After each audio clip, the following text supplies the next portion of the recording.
This episode is brought to you in part by Museum of the Bible and its new worship experience, All Creation Sings, made in partnership with Creator. Step into an immersive room with vibrant visuals, soundscapes of praise, and interactive displays illuminating the story of worship. Get tickets at museumofthebible.org/ACS. Welcome to the Grace Enough podcast. I am your host, Amber Cullum. This week, I sit down with Chris Martin to discuss how social media is shaping us and what we can do to push back against its negative impacts. Chris brings years of expertise and experience from building Lifeway Christian's online brand to his new book, Terms of Service. This is not a conversation encouraging you to completely avoid social media, but I think John Dreyer's endorsement of Terms of Service describes today's conversation well. It's not hard to offer negative critiques of the social internet. What is hard is giving sustained attention to those problems and following it with sound guidance on how to live faithfully in the real world. Chris's years of experience in digital ministry and careful personal practices make him a worthy guide.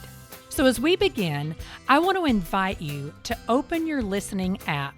Maybe it's Spotify, Apple Podcasts, Amazon Music, and the list goes on. And click follow so you don't miss the 3 remaining episodes in February. Next week, John Eldridge is on the show, followed by Erica Baldwin, who shares her story of hope while living with a rare invisible disease. And then we end the month with Max Lucado. So make sure you are following Grace Enough Podcast in your favorite listening app. Okay, without further ado, here is this week's conversation with Chris Martin. Good afternoon, Chris, and welcome to the Grace Enough Podcast. Thank you. Thank you for having me. Yeah, I'm excited to talk a little bit about Terms of Service, which everyone will learn a little bit about. But as we get started, will you go ahead, share a little bit about yourself, your family, and what you do on a day-to-day basis with our listeners? Of course. So my name's Chris Martin. I'm originally from Northeast Indiana. My wife, Susie, and I live just outside Nashville, Tennessee, with our daughter, Maggie. Magnolia is her full name. And our dog Rizzo, our golden doodle Rizzo, named after the Chicago Cub great Anthony Rizzo. And so we live just outside Nashville. I spent about 7 years working at Lifeway Christian Resources, doing a handful of digital marketing roles. Spent some time running some blogs and leading blog strategy, and then spent time leading all of social media strategy at Lifeway. So for a couple of years, I ran the Lifeway social media handles and tried to lead kind of the social media strategy of the whole organization. And in September of 2020, joined Moody Publishers. I kind of wanted to I loved my friends at Lifeway. I kind of wanted to get out of the social media game, honestly, as we'll talk about in this conversation around this book. A lot of it kind of comes out of that, frankly. But it was just getting kind of exhausting, kind of refereeing on social media every day and trying to chase down the different algorithms and how things work. And so I was looking to stay in Christian ministry and even Christian publishing. I was pretty open and decided to join Moody Publishers and do some work that's a little bit less online. I still do some online work, but I get to edit books and do some things that maybe feel like they have a longer lasting impact than sending tweets or posting to Facebook or things like that. So I really enjoy it. I get to help with some online content initiatives that they have at Moody Publishers. And then also, like I said, I get to edit about half of our books. I get to just do like theological editing and some content editing and things like that. So I really enjoy it. And then for fun, myself, I write about social media on my own time. So that's where this book was born out of. I'm actually working on a second book right now, similar topic, but more for pastors and church leaders. I write about twice a week through my newsletter called Terms of Service, the same name as the book. So yeah. Wow. And so with Moody, does the majority of their staff now work remotely with all that's gone on with this pandemic? Because I know you're friends with Trillia and she's obviously in your area. Yes, she and I have joked that we should open a Moody South office here in because we're in the process of hiring another person who lives in the Franklin area. So we're going to have at least three Nice. of us who live in the greater Nashville area. And then we have like a Moody radio station down here in town. That's So we're right. like, hey, we could just kind of like, post up in their office and have a sort of Moody Institute South. And no, but yeah, so it's kind of interesting. Moody is they weren't really doing a whole lot of remote work before the pandemic. And obviously I joined in September of 20, so kind of right in the midst of it. And they've learned that, hey, we can actually do this remote work stuff. So folks who live locally have the option to go into the office and things like that. But at this point, they're not requiring anyone to go in. I think when things would get to whatever normal looks like, they may require folks who live within a certain distance to pop in, once a week on the same day so they can see one another.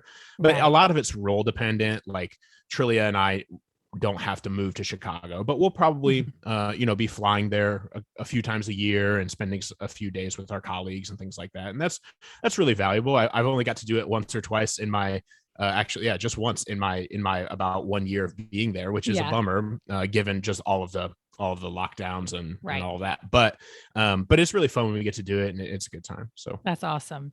Well, tell me a little bit about your faith journey. How did you come to know Christ? I always love to just ask my guests a little bit about that backstory. Yeah. So I grew up in Northeast Indiana, Fort Wayne, second largest city up in Indiana, and grew up going to church. My parents, I guess the phrase is raised in a Christian home, very much so. And my parents are really faithful about doing nightly devos with us and things like that. And so I grew up going to church, a couple different churches. I think my parents are trying to figure out kind of like where they fit in terms of like worship and denominational stuff and things like that. And so by the time we were in elementary school, we kind of settled in this non-denominational church and was going to church a bunch. And the whole midweek thing, we had a midweek. We did not have Awana. We had Pioneer Club, but very similar concept. And so I did Pioneer Club and did all those sorts of things. And I remember going to church a lot and hearing our pastor, Pastor Jim, who was great, talk about asking Jesus into your heart and being saved. And I'm sure he did explain the exact way to do it, but I'm very like type A. If anyone's an Enneagram person, I'm very much a number 1. And so too. I really like things to be like laid out step by step to make sure everything's in order and I do it exactly right. And my, elementary school years felt like Pastor Jim always told us we needed to ask Jesus into our heart to be saved, but I never felt like I knew exactly what to say. Like I was like, I need a recipe. I need that formula. I want to like, this seems like something really important. My Sunday school teacher's telling me it's important. Your Pastor Jim, you're telling me it's really important, but I feel like I don't know. I want to make sure I say everything exactly right. I knew it had something to do with a prayer, but that beyond that, I was like, I don't really know. And so my 3rd grade Sunday school teacher, Mr. Dave, who was a grandfatherly figure then, and I'm pretty sure he's still around and maybe even teaching Sunday school today. So he's been around for a while. Mr. Dave is a gem. That's awesome. I remember him leading our 3rd grade Sunday school class through the sinner's prayer in 3rd grade. While I prayed it and was like, finally, somebody explained exactly what I have to do, to be saved. But then, I was always kind of a good kid in school. I never got in trouble, really. I got really good grades, and nothing about my life really changed after that 3rd grade Sunday school class. Like, I wasn't interested in reading my Bible any more than I was before. I wasn't praying regularly as a 3rd or 4th grade, outside of whatever my parents were doing with me. And then it was about when I was a junior in high school, had some just like relational stressors. This girl I really liked rejected me. We're married now, so I guess everything worked out. But but I just remember going through this kind of like, as much as a junior in high school can without having a serious tragedy. I kind of went through this dark night of the soul of like, who am I? What am I about? I've been chasing this girl I really like, and she just rejected me. Like, what am I doing here? And our youth group was going through a sermon series on like perseverance at the time and not being anxious. I remember our pastor preaching on Matthew 5, the Sermon on the Mount, and don't be anxious, trust me. I don't remember the date or anything like that, but I remember very much during that sermon series realizing that I had been putting my faith in myself and very much in my circumstances. And though I had been going through the motions and like on the outside looked like a Christian, I didn't really know where my faith was set. My faith was really more set in myself. And so it was really around my junior year of high school that I was like, okay, I think I recognize the problem here. I think I actually need to commit my life to Christ, like in a functional way.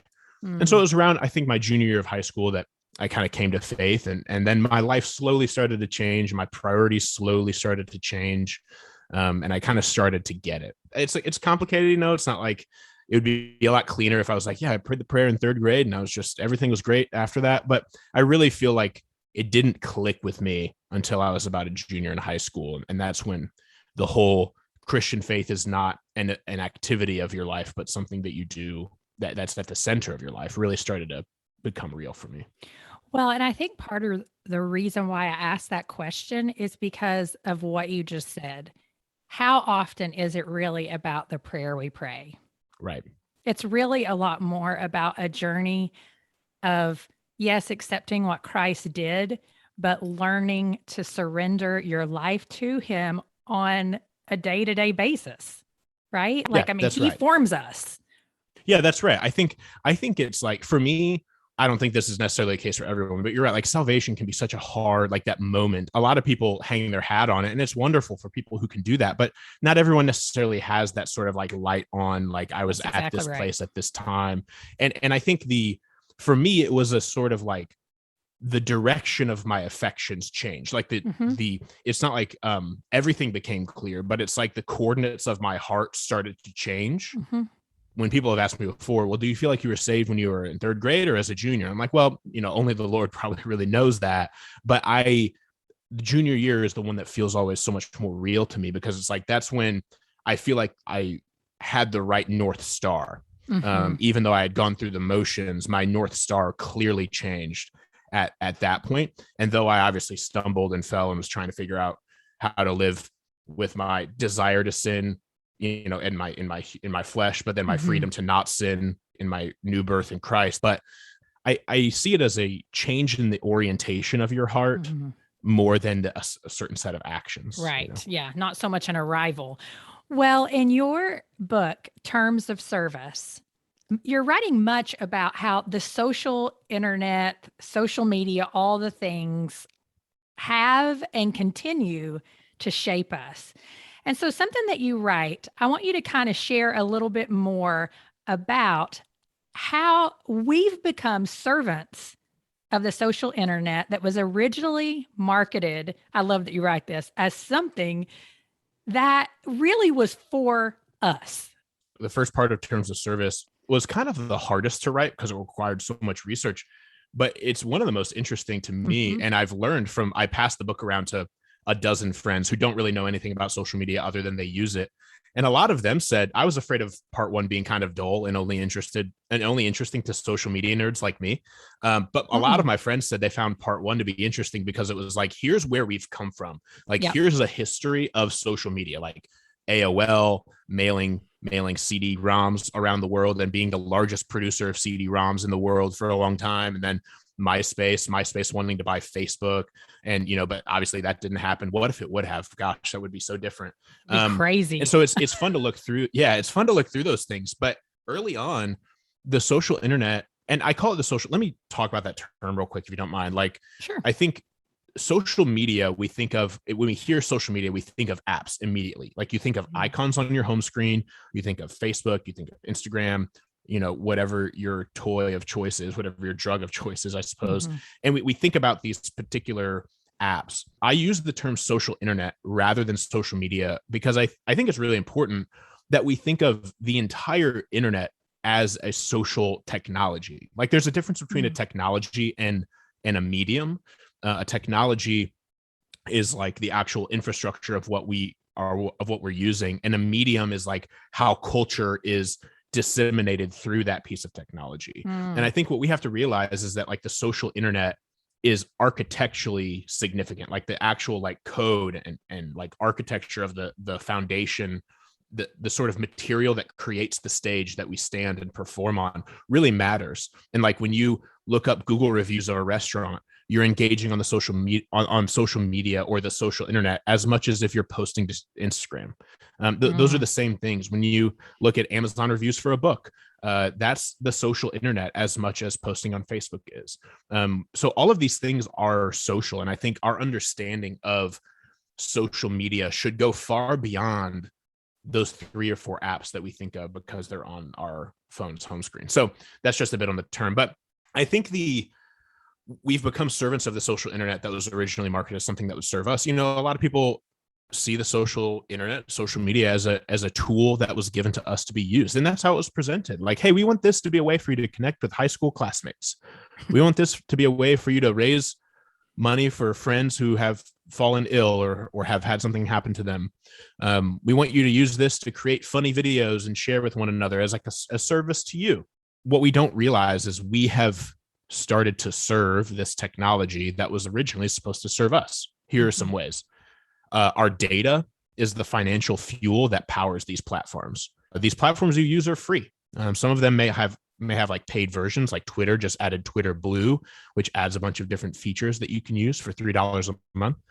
But all of these tools are free. And the common refrain about this is if the website or social media platform you're using is free, you are the product. And that's true. And more accurately, your data is the product. You aren't even the product. Facebook and Instagram and Twitter, they don't care about you and me. In fact, our emotions and our hopes and dreams, they just get in the way of the signals that we send with our fingers when we tap and swipe. And so our data is the financial fuel that powers these platforms. Facebook is one of the most Meta now, I suppose, is one of the most lucrative companies in the history of the world because we like sharing videos of our kids. I mean, that's how it is. And so our data is the financial fuel that powers these platforms. And Facebook couldn't survive if we weren't so interested in expressing ourselves. So we've really come to serve Facebook in that way. Second, many of us are so addicted to social media and the social internet. Posting content has started to feel like work. Yeah. I can't tell you the number of conversations I've had with people who are just like burdened by social media, as if they have to do it, as if it's like a prerequisite of being or something like that. So it's like, there's this great quote from Lewis Mumford, who wrote a book called Techniques and Civilization back in the early 20th century, like in the 1910s, something like that. And Neil Postman in Amusing Ourselves to Death cites him in that 1985 book, Amusing Ourselves to Death. And Lewis Mumford was writing about the clock, the invention of the clock, or even the wristwatch at the time, perhaps. I'm not sure which one he was talking about. And he said, we invented the clock as a means of serving us to tell us what time it is. It's helpful to know that it's 6 o'clock in the evening because now it's time for dinner, or now it's time to bring the cows in, or whatever the clock maybe was used for as a service. But he said, think about all of the ways now we serve the clock. We have to clock in at work, or the alarm wakes us up and tells us when we have to get up, and we're serving. Really, it may feel like your alarm is serving you, but really you're doing what the alarm clock says, aren't you? And so he noticed back in the 1910s, there's this tool, the clock, that was originally created to serve us, but now we're kind of at the mercy of the clock. I think the same has happened with social media, is we have these tools that were created to help us, but now we kind of feel burdened by them. Neil Postman, the same guy I just cited, wrote in Amusing Ourselves to Death. He's known for saying, what is the problem to which this technology is the solution? He was buying a car one time, like a Honda Civic in the 1990s. And the car salesman said, Mr. Postman, the car has cruise control and it costs extra and you can't get the car without it. And he said, well, what is the problem to which cruise control is the solution? He's like, well, so you don't have to leave your foot on the pedal the whole time when you're driving on the highway. And Dr. Postman said, I never thought that was really a problem. And he asked, what are these electric windows? Dr. Postman's asking. And he's like, to what is an electric powered window? To what problem is that a solution? And the guy was like, well, you don't have to crank the handle on he's like, well, I'm a writer and professor. I live a pretty sedentary lifestyle. Using the crank on the window is kind of a nice way to get some exercise. And so I think it's good for us to ask, it's true. What are the problems to which these technologies are the solution? And are they really just creating more problems that are harder to deal with? Maybe we're connecting with classmates, but is that worth the anxiety that we're being burdened with? So those are just a couple ways we keep going, but those are just a couple ways that I think we're kind of coming to serve these platforms. Well, and you have one of your chapters that is titled, "We Believe Attention Assigns Value." And I mean, really, that sentence alone probably there probably could be a full book written about that, not just a chapter, right? But flesh that out for us a bit and, just discuss how destructive this belief really is on us as a human population. Yeah, it's funny that you say an entire book could be written on that chapter because I kind of have an idea of doing that. But I think this sort of lie that attention determines what's valuable, and we believe this lie, is really two separate but related lies. I think we have this idea that a trending or viral piece of content is inherently important simply because it's popular. I'll come back to that in a second. And second, when people, we have this second lie that we believe that when people pay attention to me, they're telling me I'm valuable. And that overarching lie is rooted in the belief that attention equals value, that whatever is most popular is most valuable.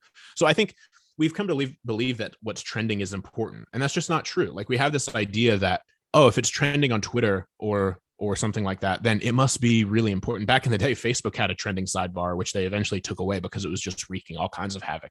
That's not true. It just means a lot of people are talking about it. And we have this broken idea that if a lot of people are talking about something, then it must be important. And that's just not true. Like you can check out the trending topics on Twitter at any given time and realize how frivolous and dumb they are. This is not a new phenomenon. Like popularity, the old-fashioned term for going viral, the offline version of going viral is the popular kid at school is considered important because he gets all the attention. Yeah. But I think the social internet and the sort of architecture and incentives that drive what becomes trending and what gets shared has exacerbated that idea that what is popular is important. Like there's almost like there's a sort of striving for fame that you win the social media game when you go on the Ellen show or on Good Morning America. It's like, congrats, you've gone viral. Now you get to go on these shows and maybe they'll like give you a car or pay for your school or something like that. And we have, it's like that's the end goal for a lot of folks who are out here performing or like striving for fame and fortune. And the people who go viral get rich and famous often. Therefore, if they're rich and famous, well, they must be important. And so I think we desperately want to be famous and we desperately want attention, but I think we're so often afraid of being truly known. And I think social media offers a really great avenue for us to strive for attention without the risk of intimacy.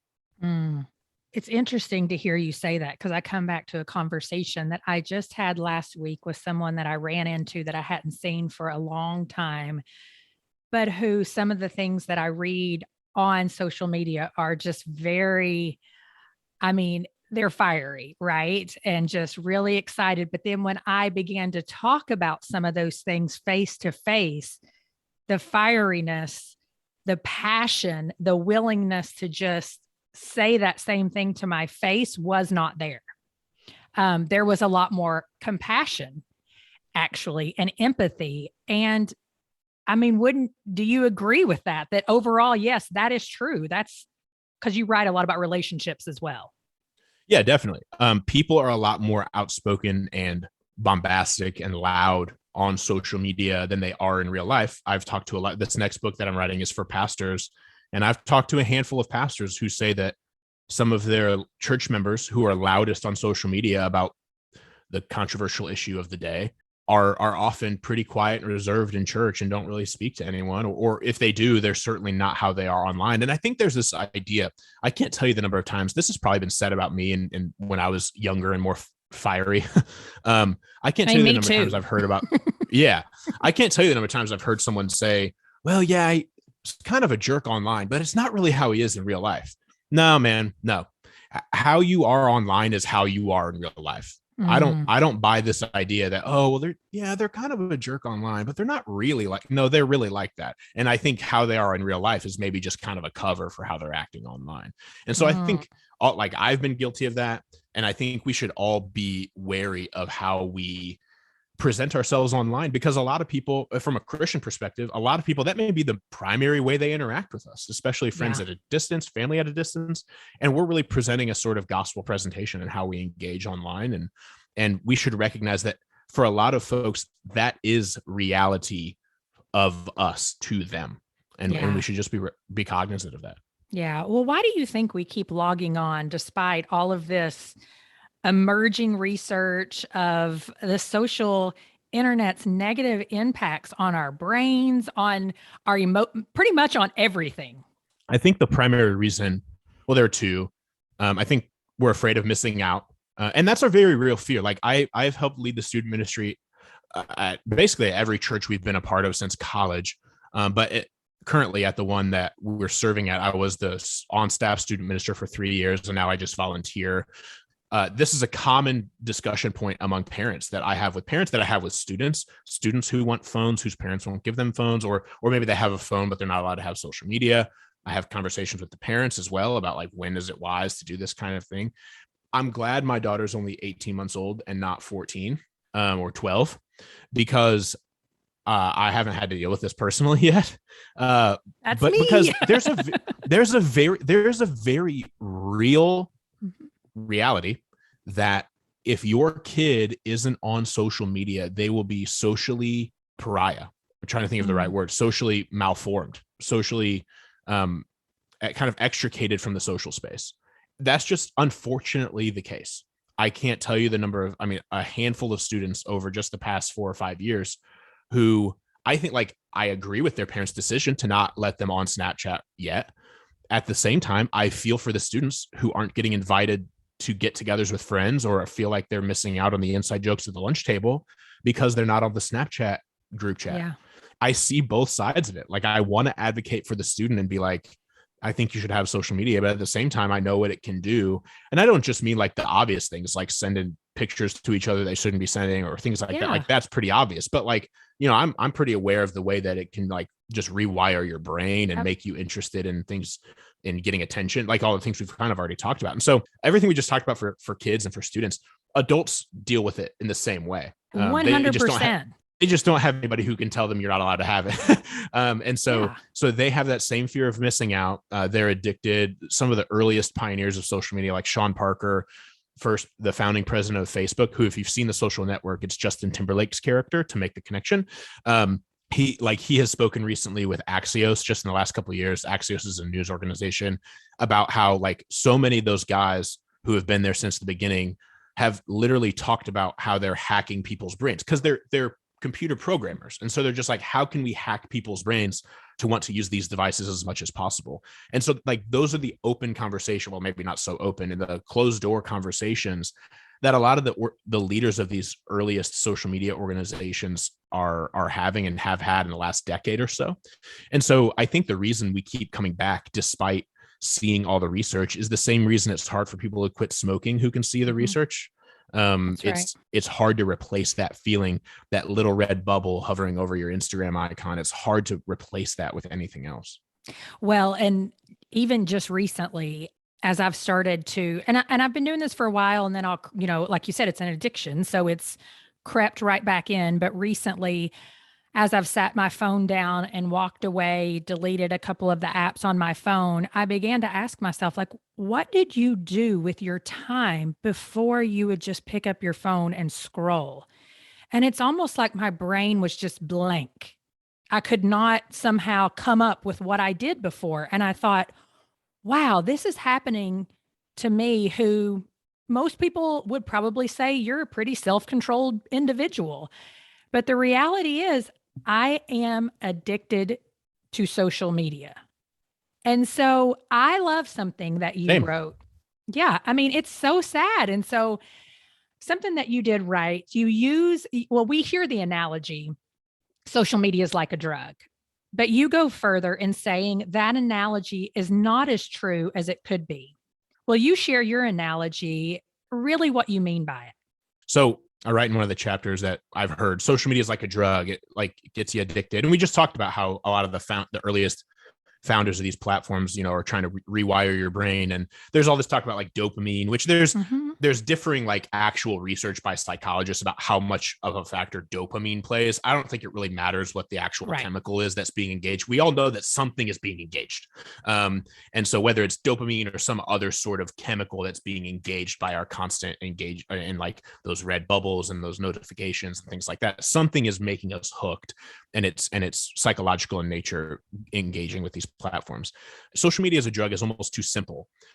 The way I describe it is social media is more like a drug dealer than it is a drug. A drug is like one particular thing, like you're addicted to heroin or you're addicted to cocaine. Social media is really more like a drug dealer because it can get your brain, or at least like your soul, addicted to any number of feelings.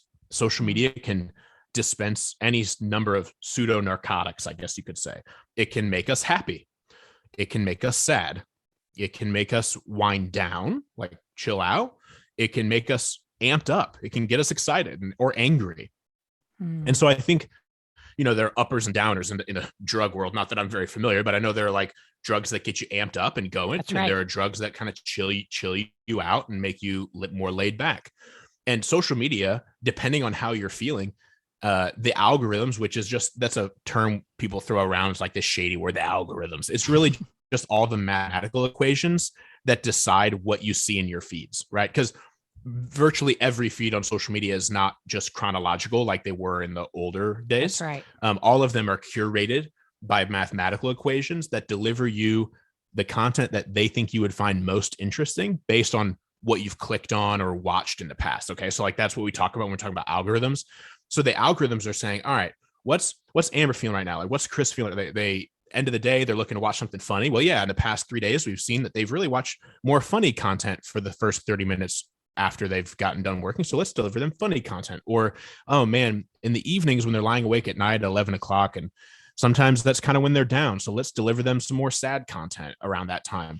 These platforms know these things about us. They know us better than we know ourselves. And so really, social media can distribute any number of sort of pseudo narcotics that we want. It's just a matter of, do we feel like watching something funny, or do we feel like watching something that makes us cry, or makes us mad? That's another one that we haven't even really talked about, is even the most recent Facebook papers that have been released in October of 2021 reveal all kinds of troubling data about how Facebook has really capitalized on the anger of its users for a profit. And so I think we should be aware that these platforms aren't neutral, which is another argument people like to make. And these platforms aren't neutral. They're incentivized to keep us on and swiping and clicking and tapping as much as possible. And they're willing to make us angry or sad or sometimes happy. They just want to keep us engaged. They don't really care about how we feel. Yeah. Oh, man, it's such a downer, right? Like, yeah, sorry.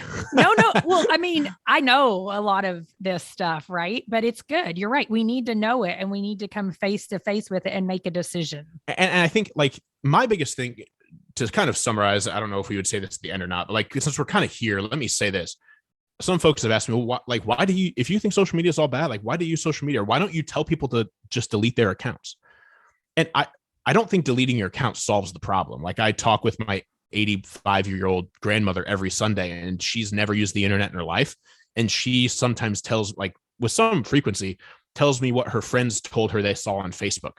Like, and that's like, she's even there and she doesn't even use the internet. So I don't think we can really escape this stuff. I think our best hope is to have these kinds of conversations and stop scrolling for just a minute, just long enough to zoom out and ask ourselves the questions like, what is scrolling doing to us? What is having notifications on doing to me? So like, I have social media apps on my phone. I have 0 notifications turned on. Same. I have time limits set, and we can talk about practical things maybe toward the end. But I think there are practical steps you can take to where you don't have to be this sort of like Luddite monk who never uses social media at all. And you can use them in some metered, disciplined ways that allow you to maybe not get sucked into the sort of brain rewiring that can happen. But you can still engage them in some way so that you maybe don't feel like you're missing out. You can engage in, some of these platforms that could be helpful and useful in certain ways. Well, and that's the thing too, like social media, social internet, it's not going anywhere. And And so it's just like I've talked to some of my friends, and even the way, because I do have an almost 12-year-old, a 9-year-old, and a 6-year-old. And it's like, it's not going to help them for me to go and now stick my head in the sand. That's just not the way the world works, because then they are educated by whoever is down the road showing them all the things. Now, that's also not an excuse for me to just, dive in and decide that I'm just going to engage constantly and take in all the things. And so we can talk a little bit more about some of the practical applications here in just a little bit, because I do want to do something a little bit fun. After you write the 5 ways social internet shapes us, you share 6 ideas of where to go from here. And so I'm going to say those chapter titles out loud, and I just want you to share, the first 2 or 3 sentences or thoughts that come to your mind when I speak those titles to you. So the first one that you write is study history. Yeah. So the first couple of thoughts that come to my mind here are read more, or at least as much, about the past as you read about the present. So if you find yourself reading the news or watching the news or listening to news podcasts or something like that, listen to history podcasts, read some history books. And they're not all dry and boring like your high school history textbook. There are some read Unbroken, read a great biography of a president, like the Alexander Hamilton biography that inspired the musical. Now that is a lengthy one, so be prepared. But all of his are great, Adams, all of Yeah. All of Ron Chernow's biographies are amazing. Read all of them. Read The Pioneers by David McCullough. Like, there are some really amazing history books out there about all kinds of things. I love reading about like early American history. So like that's where a lot of my interest lies, but engage history so you can like recognize where we've been so you can better understand where we are. And I think that's an important thing to do. Okay. Admire creation. Go for daily walks and don't take your headphones. No headphones, no music. Set up a bird feeder in your yard. If you have a yard and you're listening, set up a bird feeder. I'm like the most amateur bird watcher in the world. Like I hesitate to even call myself a bird watcher because I can't identify a whole lot, but I have a window mounted bird feeder that I can watch them at my office window. I've got a couple feeders in the backyard, a couple houses, and just like, I like sitting out on the back porch and watching them go about their day. And you realize, these birds have lives too. And, they don't have like high level mental processing like humans do, but you kind of, those passages about God considering the sparrow, surely he'll consider you, start to come to life a little bit more if you look at just the creation around you. And so I've always found bird watching to be a very grounding sort of small hobby. Yeah. And I mean, if you're a parent, like point some of those things out to your kids, because we're when this airs, we will be in the dead of winter. But currently when we're recording, we're in the height of fall here in Raleigh, probably similarly in Nashville. And I mean, it is just gorgeous this year, like more gorgeous than I remember in years past. I know it must just be perfect weather patterns or whatever, but I have been in awe in my town and so quick to just say to my kids, like, oh my goodness, look at that red tree. But I don't know about you. You have a grandmother still living. I remember when I was younger being like, man, old people just love to watch creation. And now that's me. It's true.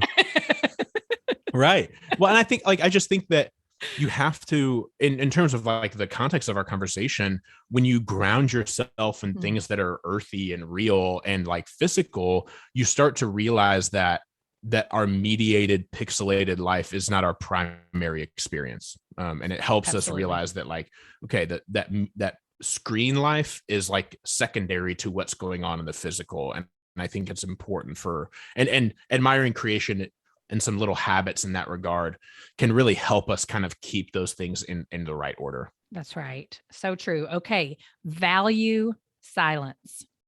Yeah, I did this weird thing. I put this in the book and I was really honestly kind of nervous. I talk about how I would have these days when I was in middle school. I was kind of a weird kid in middle. I mean, who isn't a weird kid in middle school? I was getting ready to say. Weird kid in middle school. Yeah. And I would I had a handful of friends, and there would be some days where I just show up to school and I decide I'm not talking to anyone unless they talk to me. And then I'm going to answer in very short ways as much as possible. So I share that story. And they were like my observation days. Like I would intentionally like watch people and be like, try to learn how people interact. And I was like, I'm just going to try to not talk and not be a main character of my day, if that makes sense. And I think that was a weird middle school thing for me to do. But I think like some more practices like that in our adult lives could be really valuable. Like there's this temptation with social media to see ourselves as the main character of a movie and everybody else is the supporting actor or actress. And I think if we're silent, we show up to community group and maybe we're usually one of the more talkative ones. And we decide, what, this week, I'm going to let everybody else talk. I'm not going to talk. We take, if we're active on social media, we decide we're not going to post for a few weeks. Maybe you stay on, but you just don't post. Or if you don't have that self-control, you give someone the passwords to your social media, not because I'm telling you to like log off and that's going to fix all your problems, because it's not. But if you're like, I don't want to say anything on social media for 30 days, great. Like that can be a really great way for you to learn, like not everybody cares what you have to say. I've had to do that from time to time. We're often more interested in our own thoughts than anybody else, usually, I think. So it's sometimes helpful to just be silent and recognize that not everybody cares what you say all the time. Yeah. And I mean, it's just a good practice, right? To just be able to acknowledge the world around you. I feel like silence and then admiring creation can so often go hand in hand in my personal experience. Yeah. Okay. Pursue humility. This requires a lot of prayer. Pray and ask God to remind you of who you are in light of who he is. Really, that was one of the definitions my youth pastor gave us when we were in high school about what humility is it's not hating yourself. It's not thinking about how terrible you are. It's recognizing who you are in light of who God is. So pray and ask the Lord to do that for you, because it's kind of hard in our sin and in our brokenness to recognize that ourselves. So we have to pray and ask the Lord to help us see who we are in light of who God is, and admit when you're wrong online, like on a very practical level. Most of us don't admit, like if we're in an argument or something like that, most of us don't admit we're wrong. Like I've seen, probably I can count on one hand. In fact, I can remember a few instances of very public thinkers in like the Christian space that I live in admitting they were wrong in a Twitter thread. And I can remember them so clearly because it's so shocking when it happens. So I think admitting when we're wrong, like publicly online, if we've had some sort of spat with a friend or family member in a Facebook comment section or on Twitter, and assuming the best of others. That's a way to, I think, to express and act in humility is assume the best of others, and don't always assume people are out to be the most toxic version of themselves. Think, hey, maybe this person's just being mean because I had a bad day, and I think that can be kind of an expression of humility. Okay. Establish accountability. This one's easy, kind of short. Like surround yourself with people who will tell you when you're being a fool. We need people who can wound us when we need wounding and bind our wounds when they need bound. Plenty of us have friends and people close to us who can bind our wounds. I think too many of us don't have people who have permission to wound us. And I've seen too many leaders and friends fall in various ways because they surrounded themselves with yes men or yes women who just praised everything they did and never called them out for being dumb in various ways. And so like I have some friends who have total permission to call me out when I'm being a fool, not just online, like in general. But I think like we should, if we have friends like that, accountability partners or people in our small group, we should make sure that they're like watching our online lives too. Like that's in bounds. It's not like that's fake or not real life. Like I said before, that's as real life as anything. So that should be in bounds for criticism too. Whew. Yeah. I mean, we just see that one running rampant right now, don't we? Yes. Okay. And then build friendships. Yeah. We're not meant to walk the Christian life alone. The path is narrow, but there is room for at least a couple of us to walk side by side and bear one another's burdens. And so I think it's really hard to sacrificially love people on the internet a lot. That sort of deepest version of love that we can express. It's really easy, like make acquaintances and say nice things, like compliment each other. And that's all well and good. I'm all about even superficial positivity being injected into the internet. Like that's great. But I think real friendship has to exist primarily offline. The internet, I think, can serve as a nice tool to maintain friendship. I think it can be really hard to have a friendship live like entirely online. So I think building like offline friendships for people who can literally be a shoulder to cry on when you need one, as close as maybe you're on. Like I have some friends who I primarily engage with them online, and we get together at like conferences once or twice a year. Like if my wife suddenly passed away or something like that, like they're not going to be here to comfort me. Right. Like I'm going to have friends who are here to comfort me. And so you need to have those kinds of embodied real friendships. And that can help you realize that the online space is really secondary to the offline embodied space. Well, and I want to real quickly kind of add to that, because this is something that you wrote as well in a general sense, is that whole building friendship face to face. We at times will be lonely and we will pick up social media and get that quick fix. And then sometimes that does prevent us from going ahead and reaching out to that friend to say, hey, let's grab coffee. Hey, let's go take that walk. And so I just want to encourage people, like, instead of grabbing social media to do that, go ahead and maybe instead send the text to your friend and ask if they can get together. Yeah. And I said a little bit of this about this even in our conversation a few minutes ago. A lot of us want the feeling of intimacy with people. I don't just mean like sexual or romantic. I just mean like close friendship.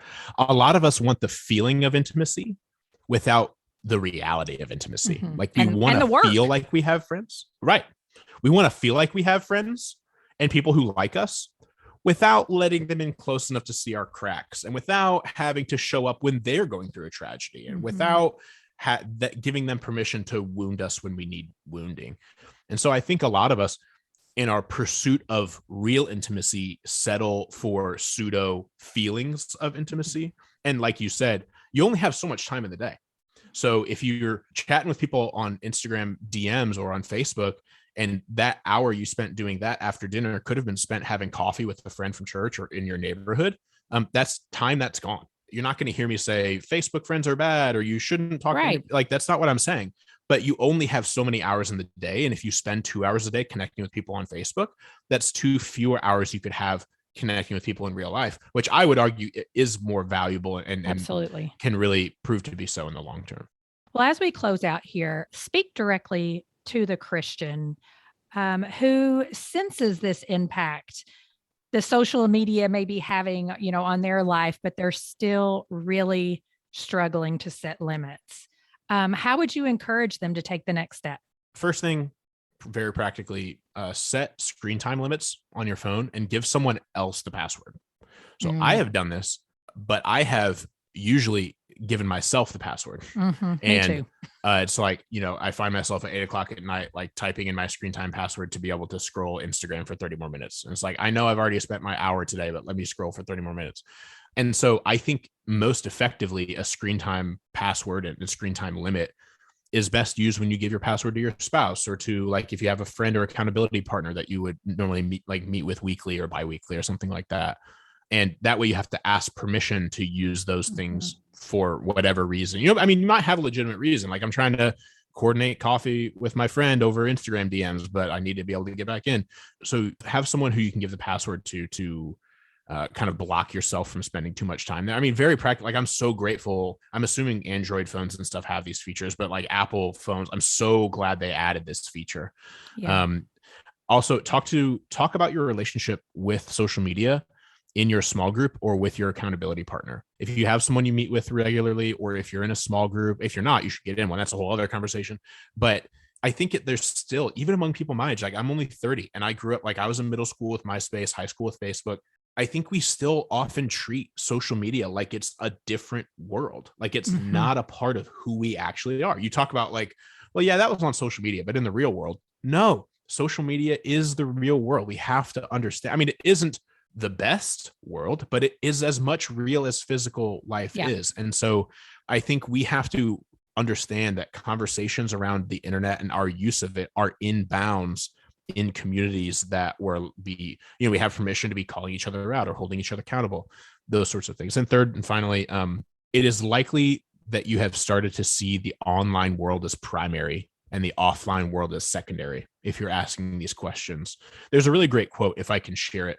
Sure. From Bo Burnham. He's a stand-up comedian, and frankly, can be a little crass, very crass. So I'm not like recommending you go watch all of his stuff, but he thinks very deeply about these things. He actually wrote and directed a movie called 8th Grade, which is ironically and appropriately rated R, because if we're all honest, the 8th grade experience is pretty rated R.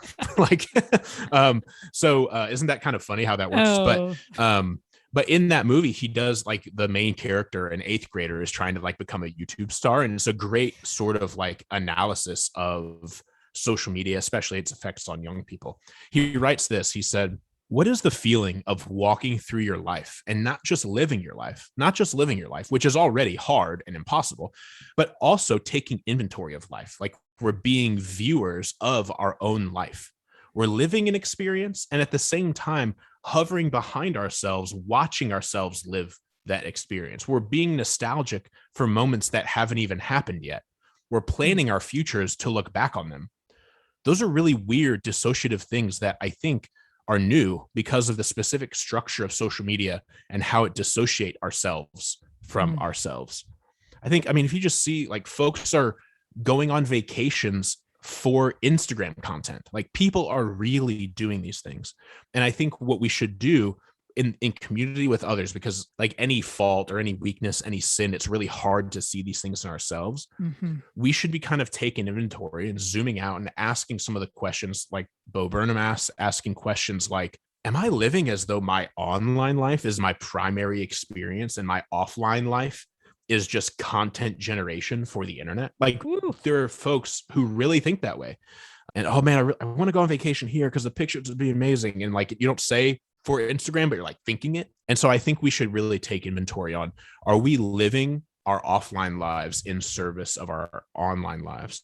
And if we find ourselves upset with what the answer to that question is, we need to ask for help. That's where that accountability and the friendship really comes in. So I think being honest and open enough to even ask those questions and having friends to help us answer them is really important. Whew, that's good. That's really good, because I think in some ways it's a slow fade into that. I mean, I think some people just consciously make the choice, I'm going to do this. But for the majority of us, that's a slow fade and a slow switch into I'm functioning in the world of online.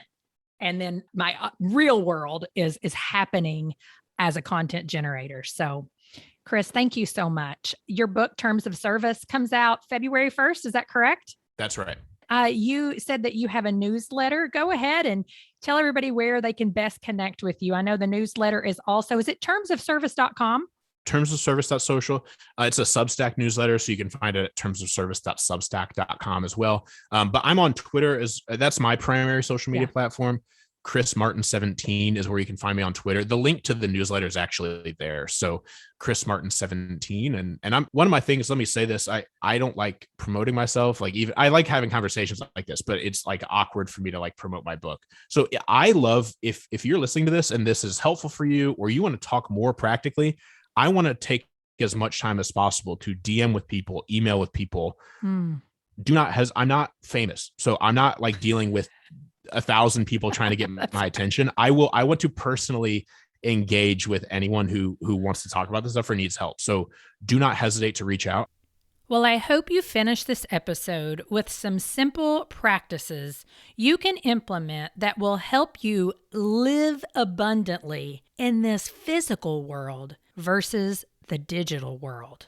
I do hope you'll purchase and read Terms of Service and connect with Chris if you have any questions or comments.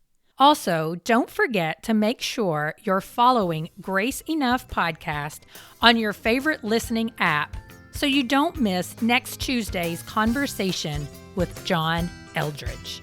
Thank you for listening to the Grace Enough Podcast. Tune in next time.